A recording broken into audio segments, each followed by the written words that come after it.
తినకూడదు. ఈ పండు తింటే పాపం వస్తుందా? పళ్ళు అయితే ఏంటి నారింగ అంటారు. ఈ పళ్ళు తింటే పులుపు వస్తుంది, పళ్ళు మొత్తం పుచ్చిపోతుంది.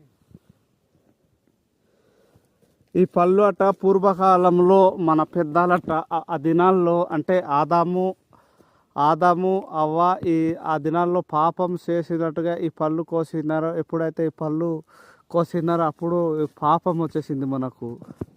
అందుకనేసి ఈ పళ్ళు మనం ఎప్పుడు ముట్టకూడదు, చెట్టు దగ్గర కూడా వెళ్ళకూడదు. చెట్టు దగ్గర కూడా వెళ్ళకూడదు, చెట్టుకి అంటకూడదు. చెట్టు కింద నిలబడను. నారింగ పుల్లు నారింగ. ఇది మీరు ఎక్కడైనా చూస్తే పళ్ళు మాత్రం తినకూడదు. మీరు ఎక్కడైనా చూస్తే పళ్ళు మట్టుకు తినకూడదు. ఈ పళ్ళు తింటే పాపం మొత్తం వస్తుంది, పళ్ళు మొత్తం పుచ్చిపోతుంది. ఈ పళ్ళు తింటే పులుపు వస్తుంది, వెంటనే ఆరోగ్యం చెడిపోతుంది. అవునవునవును. అయితే ఇది అప్పుడు పూర్వం నుంచి ఉంది అట. ఈ చెట్టు పూర్వం నుంచి ఇలాగే ఉంటాయన్నమాట. చెట్టు దగ్గర పూర్వం నుంచి ఇలాగే ఉంటుంది. ఈ చెట్టుకి ముట్టకూడదు, అంటకూడదు. ఈ చెట్టు మనుషులు ఎలా లేపారు, అది దేవుడు నాటించింది.